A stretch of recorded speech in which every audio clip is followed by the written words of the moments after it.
हाँ तो दोस्तों, इस वीडियो के अंदर हम पियोटेक्स इंडस्ट्रीज के आईपीओ के बारे में बात करेंगे और जानेंगे कि इस आईपीओ के अंदर आपको कितना लिस्टिंग गेन मिल सकता है और आपको इस आईपीओ के अंदर अप्लाई करना चाहिए या नहीं।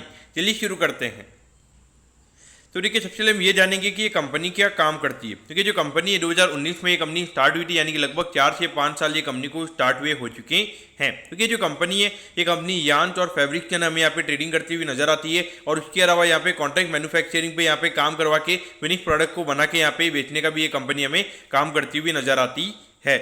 अगर हम बिजनेस मॉडल के बारे में अगर हम बात करेंगे तो देखिए, ट्रेडिंग वाले बिजनेस की अगर हम बात करेंगे तो वहाँ पे एक जगह से प्रोडक्ट को लेके फिर दूसरे जगह प्रोडक्ट को बेचने का ये कंपनी काम करती है। तो वहाँ पे डेफिनेटली जो ट्रेडिंग का बिजनेस होता है वहाँ पे इतने ज़्यादा मार्जिन नहीं होते। लेकिन अगर हम कॉन्ट्रैक्ट मैन्युफैक्चरिंग की अगर हम बात करेंगे, यहाँ पे ये कंपनी जो यान्स वगैरह होते हैं तो इनके जो कॉन्ट्रैक्ट मैन्युफैक्चरर्स होते हैं उनको यहाँ पे ये यान प्रोवाइड करवाने का काम करते हैं, फिर वो प्रोडक्ट को बना के कंपनी को देते हैं, फिर कंपनी उसे एज ए फिनिश प्रोडक्ट वहाँ पे आगे जो जिनको प्रोडक्ट की रिक्वायरमेंट होती है उन्हें ये कंपनी हमें सेल करती हुई नजर आती है।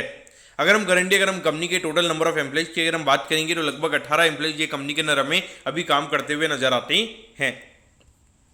अगर हम यहाँ पे कंपनी के ऑब्जेक्टिव की अगर हम बात करेंगे, यानी कि जो आईपीओ से कंपनी को पैसा मिलने वाला है उसे कंपनी कैसे यूटिलाइज करने वाली है, तो देखिए यहाँ पे वर्किंग कैपिटल यानी कि जो डेली टू डेली कैश के रिक्वायरमेंट होते हैं उसके रिगार्डिंग यहाँ पे कंपनी का आईपीओ आ रहा है। और जैसे कि आप देखोगे कि यहाँ पे कंपनी का कोई खुद का कोई मैन्युफैक्चरिंग हब नहीं है। कंपनी को जैसे रिक्वायरमेंट होती है वैसे कंपनी कॉन्ट्रैक्ट मैन्युफैक्चरिंग करवा के प्रोडक्ट को सेल करने का काम करती है। यहाँ पे एक तरीके से अगर हम देखेंगे तो कंपनी को सिर्फ कैपिटल की रिक्वायरमेंट ही है, क्योंकि जो ट्रेडिंग का बिजनेस होता है उसके अंदर जितना ज़्यादा आपके पास में कैपिटल होता है उतना ज़्यादा आप वहाँ पे रिटर्न कमा सकते हैं। लेकिन एक बियॉन्ड पॉइंट आपका जो आरओई होता है वो लिमिटेड होता है। आप आरओई को अपने बियॉन्ड पॉइंट यहाँ पे इंप्रूव नहीं कर सकते। और अगर बाई चांस आपने किसी बड़े कस्टमर को अगर माल दिया और अगर उसका पैसा टाइम पे नहीं आता है तो कहीं ना कहीं वहाँ पे आपकी वर्किंग कैपिटल बहुत बुरी तरीके से अटक जाती है। अगर हम यहाँ पे कंपनी के प्रमोटर्स की अगर हम बात करेंगे तो देखिए, अभय श्रीराम असलकर जी और उसके अलावा योगेश ओम प्रकाश निमोडिया जी हमें यहाँ पे कंपनी के प्रमोटर नजर आते हैं। अगर हम कंपनी के फाइनेंशियल्स की अगर हम बात करेंगे तो देखिए, 2020 में लगभग 80 करोड़ के रेवेन्यू पे कंपनी ने लगभग 80 करोड़ के रेवेन्यू पे कंपनी ने सिर्फ हार्डली 74 लाख के लगभग यहाँ पे कंपनी ने प्रॉफिट किया था। यानी कि हार्डली अगर हम देखेंगे तो 1% से भी कम का हमें यहाँ पे नेट प्रॉफिट का मार्जिन हमें यहाँ पे कंपनी का नजर आता है। लेकिन अगर हम 2023 में अगर हम बात करेंगे तो 86 करोड़ के रेवेन्यू पे 2 करोड़ 88 लाख के लगभग यहाँ पे कंपनी ने प्रॉफिट किया था। यानी कि कहीं ना कहीं अगर हम देखेंगे अराउंड 3-3.5% के लगभग का नेट प्रॉफिट का मार्जिन हमें यहाँ पे कंपनी का होता हुआ नजर आया था। उसके बाद अगर हम देखेंगे तो अभी रिसेंटली जो फाइनेंशियल ईयर खत्म हुआ है वहाँ पे कंपनी ने 118 करोड़ के लगभग का रेवेन्यू वहाँ पे कंपनी ने किया और उसके अगेंस्ट लगभग 3 करोड़ के लगभग का प्रॉफिट हमें यहाँ पे कंपनी का नजर आता है। ये अगर हम मार्जिन की अगर हम बात करेंगे तो लगभग 2.5% के लगभग का नेट प्रॉफिट का मार्जिन हमें यहाँ पे कंपनी का नजर आता है। देखिए, ये ट्रेडिंग बिजनेस है तो यहाँ पे नॉर्मली यहाँ पे आने वाले टाइम पे कंपनी का रेवेन्यू हमें बढ़ता हुआ नजर आएगा। लेकिन जो नॉर्मली मुझे लगता है हाईएस्ट टू हाईएस्ट यहाँ पे मार्जिन हमें कंपनी के 4-5% तक हमें जाते हुए नजर आएंगे। उससे ज़्यादा ट्रेडिंग के बिजनेस के अंदर मार्जिन जाना डेफिनेटली मेरे ख्याल से यहाँ पे कंपनी के लिए डिफिकल्ट रहेगा। अब अगर हम आईपीओ की डिटेल्स के बारे में अगर हम बात करेंगे तो देखिए, 10 मई को ये आईपीओ में स्टार्ट होता हुआ नजर आएगा और 14 मई को ये आईपीओ में क्लोज होता हुआ नजर आएगा। 94 रुपीज़ पर शेयर पे ये कंपनी हमें शेयर देती हुई नजर आ रही है। 1200 शेयर्स का हमें यहाँ पे लॉट नजर आता है। आई थिंक एक लॉट को अप्लाई करने के लिए लगभग 1,13,1,14,000 रुपये आपको यहाँ पे लगने वाली हैं।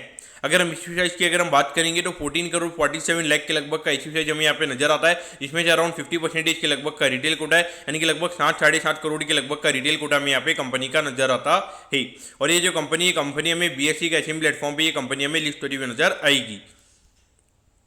अब अगर हम टाइम टेबल के बारे में अगर हम बात करेंगे तो देखिए, 15 तारीख को आपको पता चल जाएगा कि आपको अलॉटमेंट मिला है, यानी कि अलॉटमेंट नहीं मिलता तो 16 तारीख को रिफंड मिल जाएगा और 16 तारीख को आपके डिमेट अकाउंट में शेयर आ जाएंगे अगर आपको अलॉटमेंट मिलता है। और 17 तारीख को ये कंपनी हमें लिस्ट होती हुई नजर आएगी। अब एट दी एंड अगर हम वैल्यूएशन के पैरामीटर्स की अगर हम बात करेंगे तो देखिए, हार्डली 48 करोड़ के मार्केट कैप पे ये कंपनी का आईपीओ में आता हुआ नजर आ रहा है। और अभी पिछले साल जस्ट यहाँ पे लगभग 3 करोड़ के लगभग की अर्निंग यहाँ पे कंपनी ने दिखाई है। तो उसके हिसाब से अगर हम बात करेंगे तो लगभग 16 के पी रेशियो पे ये कंपनी का आईपीओ में आता हुआ नजर आ रहा है। तो देखिए, कहीं ना कहीं अगर हम देखेंगे तो रेवेन्यू ग्रोथ कंपनी का हमें यहाँ पे ओके नजर आता है। तो उस पॉइंट ऑफ व्यू से अगर हम बात करेंगे तो वैल्यूएशन वाइज यहाँ पे ठीक ठाक है। लेकिन देखिए, एक तरीके से अगर हम देखेंगे तो ट्रेडिंग बिजनेस से इतना ज़्यादा कुछ ऐसा नहीं है कि यहाँ पे मार्केट को जितना बिल्कुल ही पागल हो जाएगा कि 16 के पी रेशियो के लिए कंपनी मार्केट यहाँ पे 100 का पी रेशियो देगा। एक बार के लिए हो सकता है कि यहाँ पे 25 या 30 के लगभग का पी रेशियो यहाँ पे मार्केट इस कंपनी को देता हुआ हमें नजर आ सकता है। लेकिन देखिए अगर हम इशू की अगर हम बात करेंगे तो यहाँ पे अच्छी बात यह है कि बी लाइन कैपिटल एडवाइजर्स हमें यहाँ पे लीड मैनेजर कंपनी का नजर आता है। अगर हम उसके अभी लास्ट कुछ इश्यूज देखेंगे तो लगातार उनके जो इश्यूज है काफी बंपर रहे, खास करके अभी ग्रीन हाईटेक वेंचर्स करके एक आईपीओ आया था, जो अगर हम देखेंगे ऑलमोस्ट 3 गुना आईपीओ प्राइस पे भी हमें ट्रेड होता हुआ नजर आ रहा है। टेक इन्फोचेक करके एक आईपीओ था, वो भी अगर हम देखेंगे 3-4 गुना भी आईपीओ प्राइस के ऊपर हमें ट्रेड होता हुआ नजर आ रहा है। बाकी केपी ग्रीन इंजीनियरिंग का आईपीओ आया था, उसकी भी अगर हम बात करेंगे तो लगभग 4 गुना आईपीओ प्राइस के ऊपर हमें भी ट्रेड होता हुआ नजर आ रहा है। तो कहीं ना कहीं अगर आप देखोगे तो इनकी जो कंपनी है, खास करके लास्ट 5-6 आईपीओ जिनके काफी ज्यादा बम्पर रहे, तो मार्केट डेफिनेटली ऐसे लीड मैनेजर्स को वॉच करता है। लेकिन देखिए मैंने ऐसा देखा है कि जब किसी लीड मैनेजर्स के थ्रू काफी अच्छे आईपीओ जब आने लग जाते हैं तो वहाँ पे कहीं ना कहीं कोई ऐसा आईपीओ आ जाता है कि जिसमें पब्लिक काफी अच्छी फंस जाती है और वहाँ पे ऑपरेटर पब्लिक को माल छेप के चला जाता है। तो कहीं ना कहीं मेरे ख्याल से आपको यहाँ पे थोड़ा कॉशियस रहना चाहिए। मेरे ख्याल से अगर आप देखोगे 16 के लगभग का पीरियड, लेकिन एक बार के लिए यहाँ पे डिमांड जरूर रहेगी। अगर आपको लगाना है तो यहाँ पे लिस्टिंग इनके लिए आप यहाँ पे अप्लाई कर सकते हो, क्योंकि मुझे लगता है कि अगर आपके कुछ अगर ऊंची नीच अगर हो भी जाती है तो भी आपको रेट टू रेट मेरे ख्याल से एग्जिट यहाँ पे मिल जाएगा, ऐसा मुझे लगता है। तो लिस्टिंग इनके लिए अप्लाई करना चाहिए। लॉन्ग टर्म के लिए मुझे पर्टिकुलरली बिजनेस मॉडल यहाँ पे कंपनी का अच्छा नहीं लगा, तो उस पॉइंट ऑफ व्यू से लॉन्ग टर्म के पॉइंट ऑफ व्यू से अवॉइड करने यहाँ पे सही रहेगा। तो दोस्तों मैं कहता हूँ कि पीओटेक्स इंडस्ट्रीज के आईपीओ के बारे में आपको सब कुछ समझ में आ गया होगा। अगर आपकी कोई भी क्वेरीज है आप कमेंट कीजिए, मैं जरूर आपके कमेंट पर रिप्लाई करूंगा। ओके दोस्तों, thank you, have a nice day.